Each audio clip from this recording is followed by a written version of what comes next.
Am I the jerk for letting my best friend walk through a dangerous part of town at night alone because I was too busy celebrating my birthday party? Posted by you/LostInThoughts07.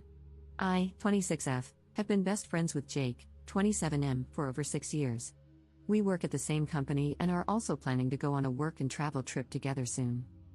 This situation happened last Friday, which was my birthday. I had planned a big family gathering with over 20 guests, some of whom traveled over an hour to be there. Jake was invited, and he told me he would come. The night before, we went grocery shopping together, but while sitting in the car, he suddenly told me at the last minute that he wouldn't be attending because he had picked up an extra shift at work. I was a little hurt because we always celebrate our birthdays together, and he didn't need to take the shift. Our company has plenty of people who could have covered it, but I accepted it and moved on. On my birthday, we were texting before his shift. For context, Jake doesn't have a driver's license and usually relies on public transport or walks. I do have a license, but I don't own a car. I use my mother's when I need it. That afternoon, he mentioned that he would have to walk home because public transport stops running at a certain time, something he already knew when he took the shift. He also told me he was feeling a bit sick and asked if I could pick him up and drive him home. Our boss even told him he could leave 2 hours early to catch the last bus if he needed to, but he chose not to. I told him I couldn't leave my own birthday party just to pick him up and drive him home. I had guests over, food and drinks to serve, and I felt it would be rude to leave when people had put in time and effort to celebrate with me. He replied, "Can't you just leave for 5 minutes and drive me home?" I explained that it wasn't just a 5-minute trip, I would be gone for at least 30 minutes in total. He just said, "Okay."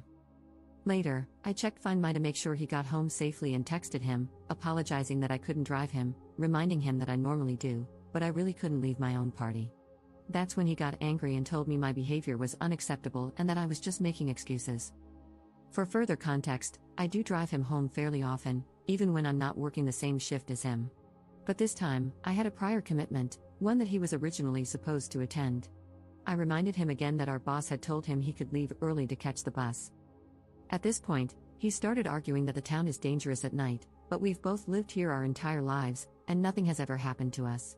I used to walk at night all the time before I had a license, and another friend of ours, who is also a co-worker, regularly walks home late at night without issue. I tried to understand if something else was going on and asked him if maybe he was upset about something deeper and just projecting it onto this situation. I might have worded it poorly, but instead of talking, he just exploded at me. I apologized if I said it the wrong way, but at that point, he wasn't listening to me at all. Meanwhile, he wasn't trying to understand my side either. I told him it was my responsibility to be at my own birthday party and that my guests had made an effort to celebrate with me. I couldn't just disappear for half an hour. He dismissed that and told me I was a bad friend, a bad sister, because I said I wouldn't drive my sister home either if I had prior commitments, and it wasn't an emergency, and that my priorities were all wrong.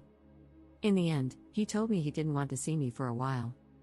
I am honestly confused and questioning our friendship after this because of how he reacted. I really tried to understand his side, and I get that he was hurt that I wasn't there for him when he needed me. But at the same time, I couldn't just leave my own party if it wasn't an emergency. Now I don't know if our friendship can bounce back from this or how I'm supposed to rely on him moving forward. If this is how he reacts to something like this, what happens if we end up in a similar situation while traveling? Is he just going to leave me behind if I don't do what he wants? Relevant comments. Commenter. I think if you really look back at your dynamic and who does what for whom, you will find a huge imbalance, with you doing more. Also, the fact that he did not want to go to a party celebrating you and not him, and that he wanted you to leave the party, indicates that he just wants to use you. Ops response. Yeah, there is a bit of an imbalance in the dynamic, but I thought it might be because of our different circumstances. His family isn't as well off as mine. Also, acts of service is my love language, so I tend to do a lot for people I hold dear. I always thought of us as those typical, picture-perfect TV show besties, but his behavior regarding this incident shattered that picture for me. Commenter 2. Even more, it sounds like he didn't like you being the center of attention. Is he usually the one people focus on, with you as the sidekick? Ops response. To be honest, I don't know. I never really paid attention to who was the center of attention in situations where we were in groups.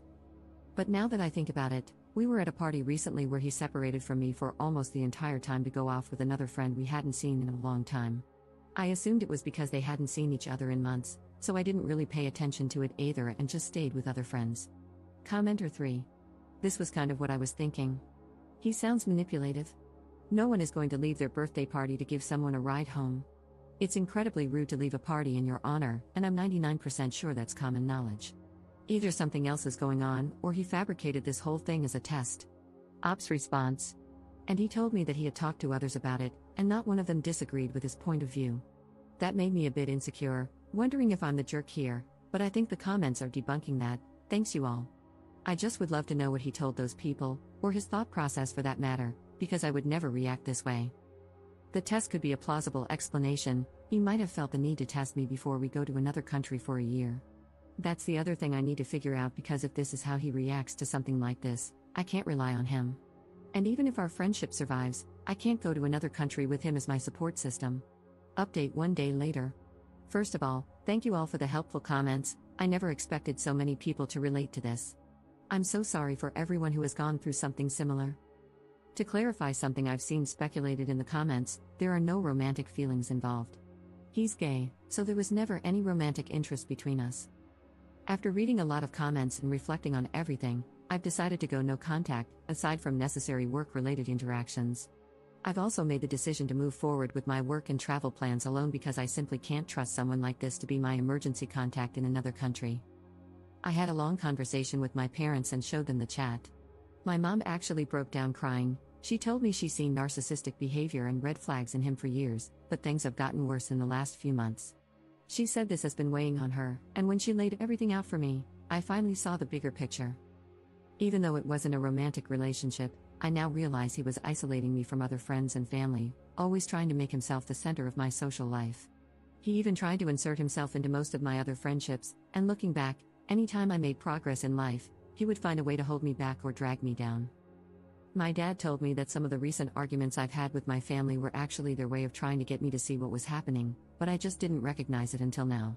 He also said he's relieved I won't be traveling overseas with him. My parents reassured me that while this will be hard at first, I'll heal, and cutting ties now will make things easier in the long run. They also pointed out things I had overlooked, like how he tagged along on family holidays without paying but was never particularly grateful to my family for inviting him. I've started talking to one of our mutual friends about what happened. She's currently busy with the Super Bowl, but once she's back, I'll tell her everything as objectively as possible. I don't want to trash talk him or damage his reputation at work, but if coworkers ask, I'll be honest about why I've distanced myself. I genuinely do wish him the best, and I hope he works through his issues and finds happiness. But I'm done. My mom breaking down in tears was the final straw for me. Even though a lot of my social circle overlaps with him, I know I'll eventually sort everything out and move on. It honestly feels like a friendship divorce, but I think this is a necessary step. I need to reevaluate who my real friends are and how they treat me, and I might need to cut ties with a few other people along the way. I actually texted one of my close friends, joking that we're getting a divorce and that I'm filing for custody of her. I really hope she won't be manipulated by him, but right now, I need to be prepared for anything. This won't be easy, but I'll cut my losses and move forward, hopefully toward a better future with better friends, ones I can truly trust and who put just as much effort into our friendship as I do. Relevant comments. Commenter. He overreacted the way he did because he had your entire birthday evening planned out. He intentionally took an unnecessary shift, distancing himself from your party and your time with friends. He declined the suggestion of leaving 2 hours early, which would have allowed him to get a ride home, because he was used to you caving to his manipulations and just knew he could convince you to leave your own birthday party for him. He had already contrived a false narrative to keep you away longer, preventing you from being celebrated by anyone other than him. When you stood your ground, thereby maintaining your self-respect, he didn't get his way. This was foreign to him, and he couldn't handle it. Now he's doubling down and still trying to manipulate you. His silent treatment was orchestrated to make you come running and apologize, but even that isn't working. I'm so proud of you because this seems like something big that's needed to happen for a long time. He sounds emotionally immature and very self-serving. Get ready, he's going to try to make this rough for you if you let him. Ops response. Thank you, but I will do my best not to let him try anything again. I'm even thinking of changing my job after the work and travel. Commenter 2. People have a hard time recognizing abuse in friendships. It's similar to how many people don't realize they're in an abusive relationship if there's no physical violence. Many believe that abusive relationships only happen in romantic contexts, not friendships. I've seen multiple posts over the years describing clear single white female situations, yet the op just can't wrap their head around it and doesn't want to accept it. When commenters point out that they're in an abusive relationship, they typically refuse to believe it at first, despite coming to Reddit for help because something feels off. They always think they're overreacting and want to give the benefit of the doubt. Abusive relationships can happen in any type of relationship. The sunk cost fallacy traps many victims in these situations. It's always interesting to see posters like ops start looking back on their friendship without the rose-tinted glasses. 99% of the time, they end up uncovering a lot of messed up behavior that's been going on for a very long time. It's hard to see the forest when you're too busy focusing on the trees. I hope Op is safe. The lengths to which her friend was willing to go to manipulate and trap both of them in this calculated situation are extreme and, quite frankly, unhinged. I wouldn't be surprised if this takes a sharp turn into obsession and stalking real quick. Just like in an abusive romantic relationship, her friend is losing control and has upped the ante. Now he knows his tactics weren't enough to get what he wanted. Once he realizes she's pulling the plug, things could really go off the rails. He's already escalated by screaming at her and piling on the guilt.